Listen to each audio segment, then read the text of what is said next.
This is a story that was covered, but I don't know. This wasn't covered enough. You talk about a despicable story. Victims shocked after Biden grants clemency to kids for cash judge and $54 million embezzler. So, victims of major public corruption cases in Pennsylvania and Illinois are angry that President Joe Biden granted clemency this week to two convicted officials. The commutations were announced Thursday as part of a historic clemency package for 1,500 convicted criminals who the White House said deserve a second chance. The two convicted officials whose cases sparked outrage, a crooked Pennsylvania judge and a notorious Illinois fraudster, both had already been released from prison early and put on house arrest during the COVID-19 pandemic. Biden's actions now end that punishment. The president has already faced bipartisan criticism over his highly controversial pardon of his son Hunter Biden, who was convicted earlier this year of 12 tax and gun crimes. A Biden administration official told CNN the latest commutations were not individual decisions, and instead it was a uniform decision granted to people who met certain criteria, like having a track record of good behavior while on house arrest. Former Pennsylvania judge Michael Conahan was convicted in 2011 in what was infamously called the Kids for Cash scandal, where he took kickbacks from for-profit detention centers in exchange for wrongly sending juveniles to their facilities. The case was widely considered to be one of the worst judicial scandals in Pennsylvania history. Like all of the other nearly 1,500 people who got commutations from Biden this week, Conahan was freed from prison due to COVID. His house arrest was set to end in 2026. You should send him back to jail. Sorry, bitch. Right. Pandemic phase is over. The endemic phase is here. Take your fucking jab and get back in the cage. You'll come out when we say. That's all you got to say. The idea for you, they could put you under house arrest. You wouldn't even notice. I wouldn't even know. I would enjoy house arrest, actually. Yeah. It wouldn't be bad. I would have a Give you an excuse not to go anywhere. Yeah, hey, do you want to go for lunch tomorrow? I would. House arrest. Yeah, I would. But yeah, ankle. I can't. The ankle. fuzz. Yeah, right. They'll catch me. Exactly. I mean, that is unbelievable. Unbelievable. So his sentence was due to end in 2026, which is a year and a half. You can't just, for good optics, let him serve his time. This is one of the most horrific people you could ever be. I mean, it is like, I'm against the death penalty in principle, so I would not give this guy the death penalty.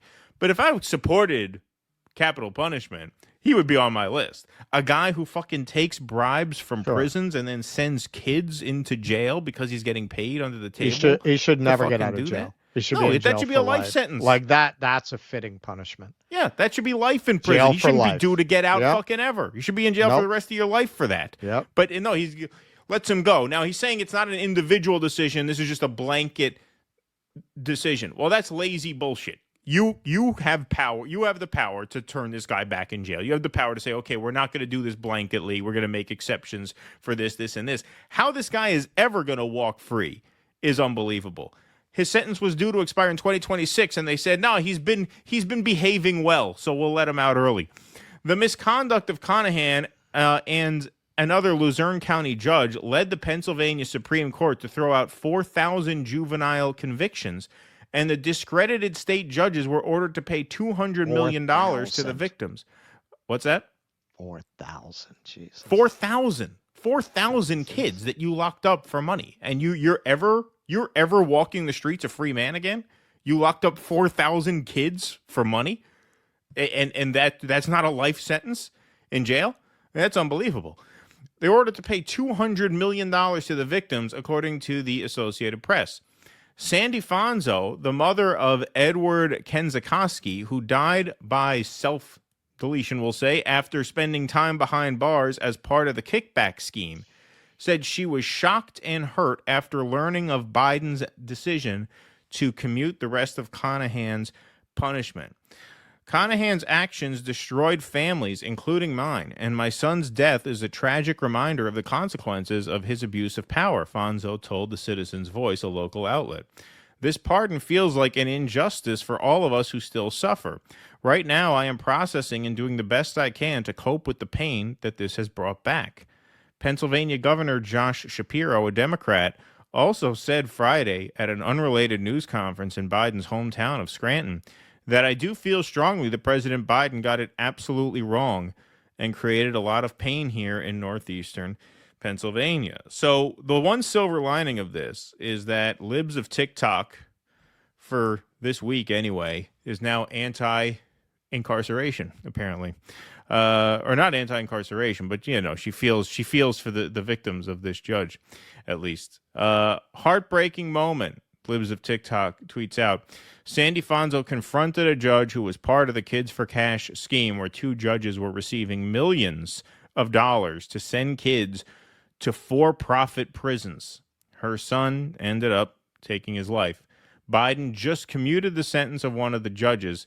Can Biden look Sandy in the eyes and explain why he commuted the judge's sentence? So this is old footage from the time of the case. Let's take a look.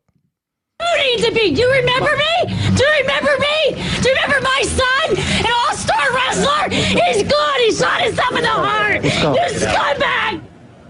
A heartbroken, really an outraged mother lashing out at former Judge Mark Civarella.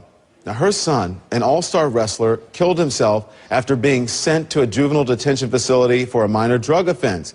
Now it turns out that Civarella was accepting money to do that, send kids away for cash. The former judge was convicted yesterday of 12 counts, including racketeering and money laundering. The judge remains free while he awaits sentencing. I mean, what a vile fucking lowlife of a human being. And you're going to commute his sentence on the way out the door? Joe Biden has always been this person. I mean, what? Joe Biden is fucking scum. That is why I never had any patience for libs trying to say Joe Biden. He's a decent man. Always made me sick. He's always been this person. He co-wrote the crime bill with segregationists and then bragged about it until his handlers grabbed him and said, yeah, Joe, it's not 1976. You can't brag about how you locked up and destroyed the lives of countless mostly black and brown people if you're running for president in 2020. And then he shut up about it. He started out, this is not ancient history, 2019. They never called me boy. They always called me son. He was bragging that he didn't get treated like black people did. 2019. Yep. Not 1980. He's a piece of fucking shit. Nobody should be surprised that he's pardoning his son. He was always going to do it. If it had been Harris, she would have been assigned to do it. Now it's not Harris. He's doing it. This was always going to end that way. He has always been one of the scummiest people in Washington, and that is a very competitive category. Yeah, and I think now that, now that there's a lot of consensus around the fact that he basically vis-a-vis, through his own narcissism and dishonesty, handed the country back to Trump, I think the general consensus is going to be that he is just a piece of garbage. Like there's not going to be much love for him. Now he's a piece of garbage. Right. Now he's a piece because of Kamala he wasn't lost. before. Right. He wasn't before exactly. because now he cost you something. Right. He cost them something. And for most of these people, it didn't even cost them anything. It just cost them something emotionally. Right. Now they're putting it in a diplomatic way because I guess they feel like there's still something to salvage on their donor list, although I don't really know what at this point, but they're saying he's a tragic figure. That's the talking point now. Carville, he's a tragic figure. Podsave, he's a tragic figure. That's their way of saying he's a scumbag. Like, because what they're saying is, time after time, his ego has gotten in the way. This isn't ego. This is, you don't have to do this. Why do you, you're pardoning a man who locked up children for money. I mean, what could be more evil than that? This side of Tel Aviv. What could be more evil than that? He just really wants to make the pod save guys work for their money. Yeah. I mean, that is shocking. Go ahead. Tell me again how Joe Biden is a decent man. Go ahead. Tell me again how he's the empathizer in chief. Go ahead. Tell me again how it's a wonderful thing to have Joe Biden do your eulogy because of his incredible empathy for other people. That drove me crazy because it was also, he's running at the height of George Floyd and Black Lives Matter. At the height of it. The same exact people who are telling you Black Lives Matter, not all of them, but the libs who couldn't put enough black squares in their profiles, they're telling you to vote for the fucking author of mass incarceration because Trump is a racist. Right. Yep. That is pretty shocking. And here, this isn't the only one. There's some other one here too. There was similar fallout in Illinois after Biden gave clemency to Rita Crundwell, the former comptroller of Dixon, a city of roughly 15,000 in the northern part of the state. She pleaded guilty in 2012 to a $54 million embezzlement scheme, which was believed to be the largest municipal fraud in U.S. history. She was sentenced to almost 20 years in prison, nearly the maximum, though she moved to house arrest during the pandemic. She was supposed to be on house arrest until 2028, according to the Bureau of Prisons. When I heard the news, I was completely shocked in disbelief. I was outraged and felt a complete sense of betrayal from the federal justice system, the White House, and the president, Dixon City Manager Danny Langloss told CNN in an interview on Friday. Langloss, who said he doesn't affiliate with a political party, was the police chief when Crundwell's fraud was uncovered. He said he believes justice wasn't served here.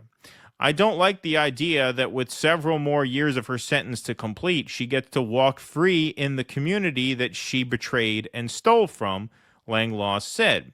Margaret Love, who served in the Justice Department as a U.S. pardon attorney from 1990 to 1997, said the fallout from Biden's latest commutations was a consequence of how the prison population was reduced during COVID under the Trump administration. So, that one is not as visceral as the first one, but still, this guy just seems to be burning the party down on the way out the door. Like, this is what a narcissist he is. Like, obviously, these pardons, and don't tell me, it's just a blanket thing. The people who were relocated to house arrest during COVID, we're going to let them out because what? They didn't break out of their house and go on a murder spree down the block? I feel like Charles Manson's done his time.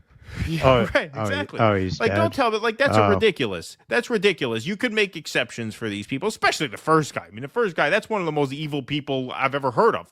I mean, I can't think of anything more sick than that. But, like, that you would saddle the party this way, that you would tank the party in this way, just shows what a narcissist he is. Like, absolutely zero concern for what your peers in the Democratic Party are going to be left holding after you leave office. Kamala Harris won the state of Illinois by single digits. Illinois is supposed to be a deep blue state. You're not supposed to have to think about that. That's colored blue permanently. We don't even think about that. She won it by, I think, 4 or 5 points. So you're just making things harder for your quote unquote allies on the way out the door because you lost and you don't give a fuck anymore. Right. Now, it's one thing to do that. It's one thing to do that when the person in question is your son. I've said that, flawed man that I am. I'd have done the same thing for my son. I really don't count that as a, strike. But this is depraved.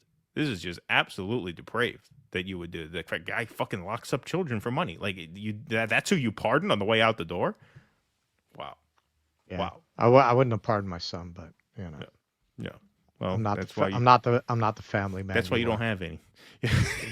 well, I do actually. Oh, you have a son? I thought you had 3 daughters. I didn't know you had a boy. No, I have 2 daughters and a son. Oh, see, I learned something new about you. I thought you had 3 girls. I didn't think you had a son. See, That's interesting. All right. Well, be on your best behavior, kid. That's right. Don't look to me for a pardon when I'm president. Don't look to Russell for a pardon. Yes. Please clap.